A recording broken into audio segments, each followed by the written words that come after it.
One second. Yes.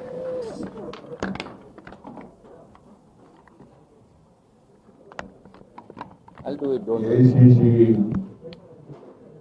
ಪ್ರಧಾನ ಕಾರ್ಯದರ್ಶಿಗಳಾದಂಥ ಶ್ರೀ ಸಂಜೀವನ್ ಅವರೇ, PCC ಅಧ್ಯಕ್ಷರು ಡೆಪ್ಟಿ ಚೀಫ್ ಮಿನಿಸ್ಟರ್ ಆದಂಥ ಶ್ರೀ ಡಿ ಕೆ ಶಿವಕುಮಾರ್ ಅವರೇ, ಆರೋಗ್ಯ ಸಚಿವರಾದಂಥ ಶ್ರೀ ದಿನೇಶ್ ಗುಂಡೂರಾವ್ ಅವರೇ, ಶ್ರೀ ಎಐಸಿಸಿ ಕಾರ್ಯದರ್ಶಿಗಳಾದಂಥ ಶ್ರೀ ಅಭಿಷೇಕ್ ದತ್ತಾ ಅವರೇ, ಇತರ ಸ್ನೇಹಿತರೆ, ಮಾಧ್ಯಮದ ಮಿತ್ರರು,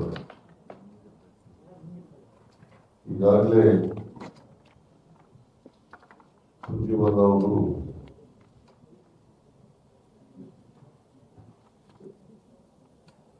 ಕೇಂದ್ರ ಸರ್ಕಾರ ಪೆಟ್ರೋಲ್, ಡೀಸೆಲ್ ಮತ್ತು ಗ್ಯಾಸ್ ಇವುಗಳನ್ನ ಏರಿಕೆ ಮಾಡೋದ್ರ ಬಗ್ಗೆ ಮುಂದೆ ಪ್ರಸ್ತಾಪ ಮಾಡಿದ್ದಾರೆ. ಹೊಸ ಕರ್ನಾಟಕದ ಇಡೀ ದೇಶದ ಇತಿಹಾಸದಲ್ಲಿ ಹಿಂದೆಂದೂ ಕೂಡ ಈ ರೀತಿಯಾಗಿ ಪೆಟ್ರೋಲ್, ಡೀಸೆಲ್ ಬೆಲೆ ಏರಿಕೆ ಆಗಿಲ್ಲ. ಇದರಿಂದ ಏನಾಗಿದೆ ಅಂತಂದ್ರೆ ಸಾಮಾನ್ಯ ಮನುಷ್ಯನ ಜೀವನ ದುಬಾರಿಯಾಗಿದೆ. ಮಧ್ಯ ವರ್ಗದ ಜನರ ಜೀವನ ದುಬಾರಿಯಾಗಿದೆ. ಜೊತೆಗೆ ಬೆಲೆ ಏರಿಕೆನೂ ಕೂಡ ದೇಶದಲ್ಲಿ ಆಗಿದೆ ಅಂತಕ್ಕಂಥದ್ದನ್ನ ನೀವೆಲ್ಲ ಕಾಣಲಿಕ್ಕೆ ಸಾಧ್ಯ ಆಗ್ತದೆ.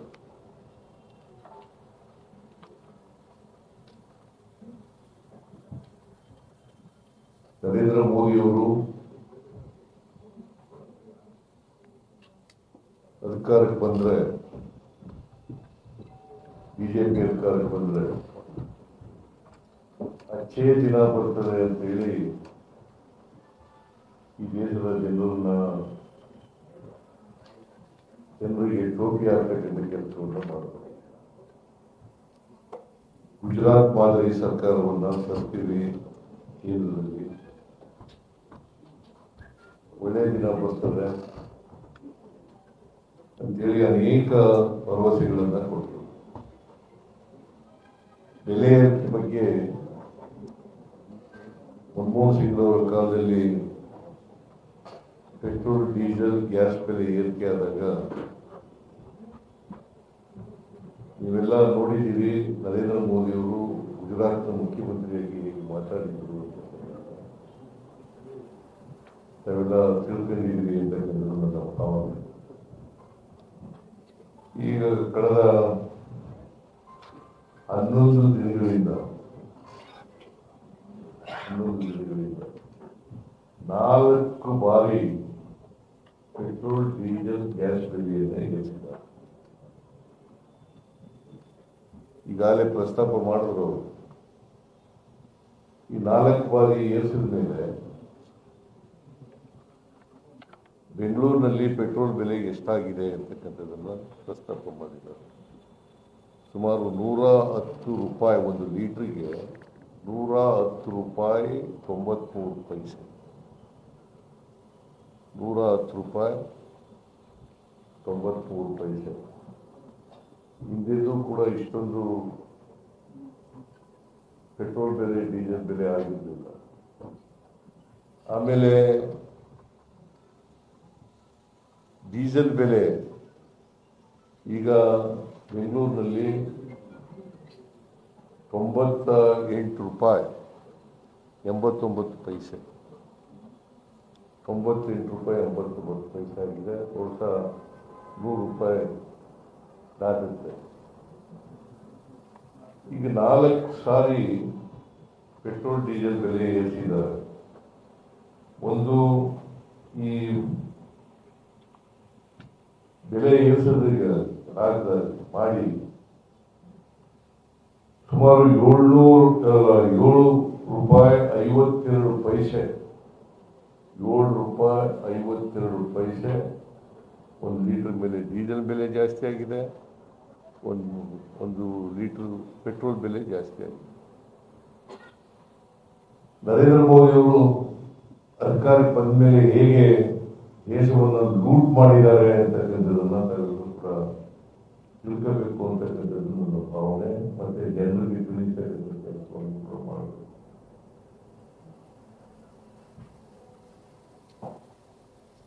ಈ ಅವರ 12 ವರ್ಷದ ಅವಧಿಯಲ್ಲಿ ಅನೇಕ ನರೇಂದ್ರ ಅವರು ಮನಮೋಹನ್ ಸಿಂಗ್ ಅವರು ಪ್ರಧಾನಮಂತ್ರಿಗಳಾಗಿದ್ದಾಗ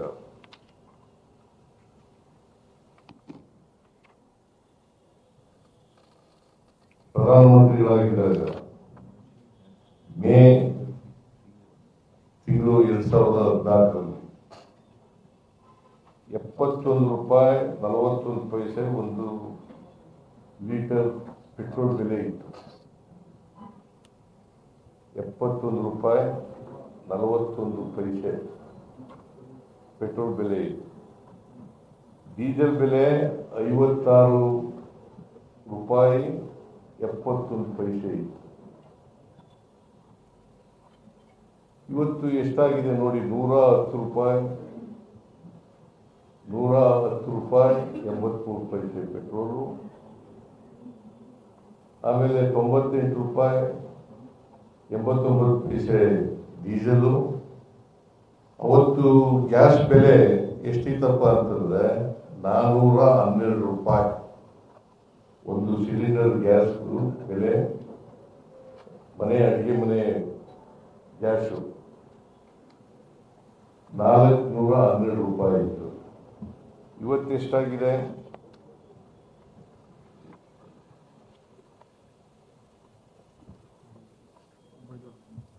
₹915 50 ಪೈಸೆ.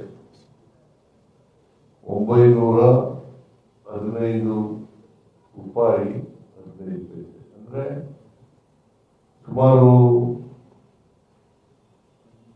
ಡಬಲ್ಗಿಂತ ಜಾಸ್ತಿ, 503 ರೂಪಾಯಿ ಜಾಸ್ತಿ ಆಗಿದೆ. ಸೊ ಇದಕ್ಕೆ ಯಾಕೆ ಕಾರಣ? ನಾನು ಅವತ್ತು ಮನಮೋಹನ್ ಸಿಂಗ್ ಅವರು ಪ್ರಧಾನಮಂತ್ರಿ ಆಗಿದ್ದಂಥ ಸಂದರ್ಭದಲ್ಲಿ ಕ್ರೂಡ್ ಆಯಿಲ್ ಬೆಲೆ ಅಮೆರಿಕನ್ ಡಾಲರ್ ಅವತ್ತು ಎಷ್ಟಿತ್ತು, ಇವತ್ತು ಎಷ್ಟಾಗಿದೆ ಅಂತಕ್ಕಂಥದ್ದು. ಕ್ರೂಡ್ ಆಯಿಲ್ ಬೆಲೆ ಕಡಿಮೆ ಆಗಿದೆ. ಈಗ ಕ್ರೂಡ್ ಆಯಿಲ್ ಬೆಲೆ ಕಡಿಮೆ ಆಗಿದೆ. ಕ್ರೂಡ್ ಆಯಿಲ್ ಬೆಲೆ ಕಡಿಮೆ ಆದ್ರೂ ಕೂಡ ಪೆಟ್ರೋಲ್ ಬೆಲೆ ಹೆಚ್ಚಾಗ್ತಾ ಇದೆ. ಒಂದು ಹಂತದಲ್ಲಿ 65ರಿಂದ 70 ರೂಪಾಯಿ ಬಂದ್ಬಿಟ್ಟಿತ್ತು ಕ್ರೂಡ್ ಆಯಿಲ್ ಬೆಲೆ. ಅದನ್ನ ಕನ್ಸ್ಯೂಮರ್ಸ್ ಯಾರು ಪೆಟ್ರೋಲ್ ಬಳಸ್ತಾರೆ, ಡೀಸೆಲ್ ಬಳಸ್ತಾರೆ, ಅವ್ರಿಗೆ ಟ್ರಾನ್ಸ್ಫರ್ ಆಗಲಿಲ್ಲ.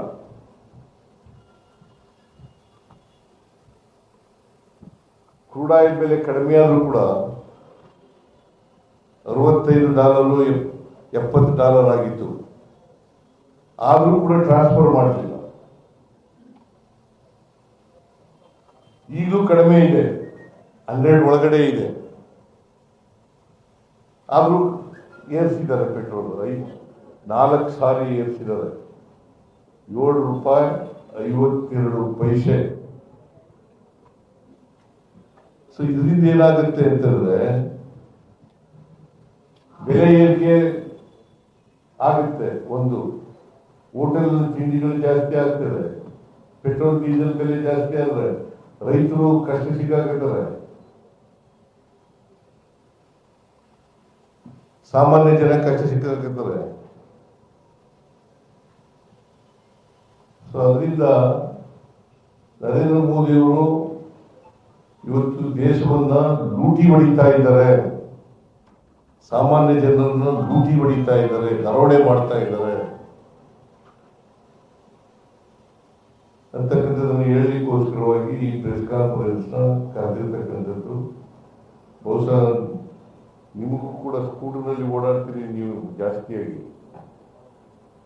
ನಿಮಗೂ ಕೂಡ ಇದರ ಬಿಸಿ ತಟ್ಟದೆ ಅಂತಕ್ಕಂಥ ಮಾತುಗಳನ್ನ ಹೇಳಲಿಕ್ಕೆ ಬಯಸ್ತೇನೆ. ನೀವು ಕಾರ್ನಲ್ಲಿ ಓಡಾಡೋರು ಬಹಳ ಕಡಿಮೆ, ಮೋಟರ್ ಬೈಕ್ನಲ್ಲಿ ಜಾಸ್ತಿ ಓಡಾಡೋರು. ನೀವು ಪೆಟ್ರೋಲ್ ಹಾಕಿಸ್ಬೇಕು, ಡೀಸೆಲ್ ಹಾಕಿಸ್ಬೇಕು, ಅದರಿಂದ ಜಾಸ್ತಿ ಆಗ್ತದೆ. ಅದರಿಂದ ದಯಮಾಡಿ ಜನರಿಗೆ ತಿಳಿಸ್ತಕ್ಕಂಥ ಕೆಲಸವನ್ನು ಮಾಡಿದೆ. ನನಗೆ ಇನ್ನೊಂದು ಫಂಕ್ಷನ್ ಇದೆ, ನಾನು ಸುರ್ಜೇವಾಲ ಅವರು ಕರೆದ್ರು ಬಂದಿದ್ದೆ. ನಾನು ಇನ್ನೊಂದು ಫಂಕ್ಷನ್ ಇದೆ, ಆ ಫಂಕ್ಷನ್ಗೆ ಹೋಗ್ಬೇಕಾಗಿದೆ. ಈಗ ನಮ್ಮ ಅಧ್ಯಕ್ಷರಾದಂಥ DK ಶಿವಕುಮಾರ್ ಅವರು ಮಾತಾಡ್ತಾರೆ. ಆಮೇಲೆ ಏನಾದ್ರು ಪ್ರಶ್ನೆಗಳಿದ್ರೆ ಸುರ್ಜೇವಾಲ ಅವ್ರನ್ನ ಕೇಳಿ ಅವ್ರಿಗೆ ಉತ್ತರ ಕೊಡ್ತಾರೆ.